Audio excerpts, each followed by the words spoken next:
दोस्तों, राजा बनने के लिए कई संघर्ष करना पड़ता है। कई संघर्षों के बाद वो राज्य और राज दरबार मिल जाता है। लेकिन राजा अगर रिटायर हो गया तो उसकी जगह किसी व्यक्ति को बिठाया जाता है। वैसे ही राजा एक व्यक्ति को चुनता है जो राज्य संभालने के लायक हो। तभी एक व्यक्ति को चुन लेता है और वो व्यक्ति आ भी जाता है। फिर आ जाने के बाद फिर वो राजा बोलता है कि तुम आज से राज्य संभालो और राज्य दरबार तुम्हारे हवाले में कर देता हूँ। वो व्यक्ति बोलता है, नहीं राजा, मैं तो अपाहिज हूँ, मैं तो कुछ सुन भी नहीं सकता हूँ, फिर भी मैं राजा कैसे बन सकता हूँ, मुझे राजा बनना नहीं है।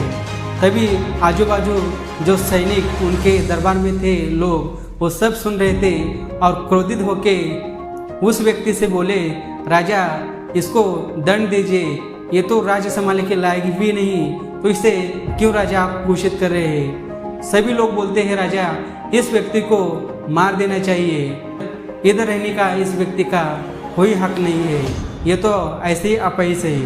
तो राजा उन लोगों की बातों में आता है और उस व्यक्ति को मार देने की आज्ञा देता है। तो चलो इस वीडियो के माध्यम से आपको मैं बताने जा रहा हूँ। तो वीडियो चलो शुरू करते हैं। एक गूंगा राजकुमार।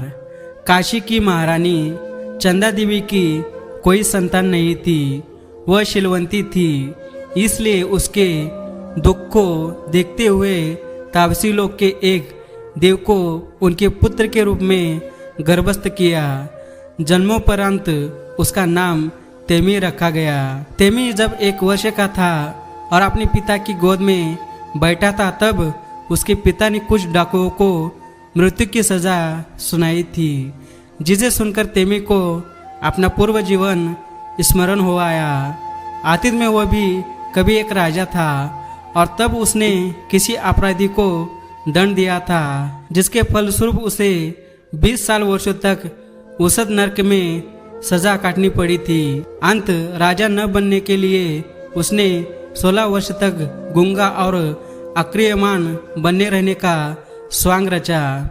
लोगों ने जब उसे भविष्य में राजा बनने के लिए योग्य नहीं समझा तो राजा को यह सलाह दी गई कि तेमी को कब्रिस्तान में भेजकर मरवा दे और वही उसे दफन करवा दे।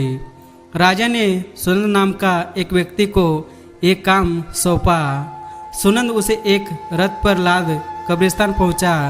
वहां तेमी को जमीन पर लिटाया। उसने फावड़े से एक कब्र तैयार करना आरंभ किया। तेमी तभी चुपचाप उठकर सुनंद के पीछे जाकर खड़ा हुआ। फिर उसने सुनंद से कहा कि वह न तो गूंगा है और न अपंग है, वो तो मूलतः देवलोक का एक देव था जो सिर्फ संन्यास करना चाहता था। तेमी के शांत वचन को सुनकर सुनंद ने उसका शिष्य बनने का वचन लिया। तेमी ने उसकी प्रार्थना स्वीकार की, लेकिन उससे पहले उसे राजमहल जाकर उसके माता पिता को बुलाने को कहा। सुनंद के साथ राजा रानी और अनेक प्रजागण भी तेमी से मिलने आए। उन सभी को तेमी ने संन्यास का सदुपदेश दिया, जिसे सुनकर राजा रानी व अन्य सारे श्रोता भी सन्यासी बन गए। कालांतर में तेमी एक महान सन्यासी के रूप में विख्यात हुआ। दोस्तों, ये स्टोरी कैसी लगी कमेंट में जरूर बताना। तब तक जय भीम, नमो बुद्धाय।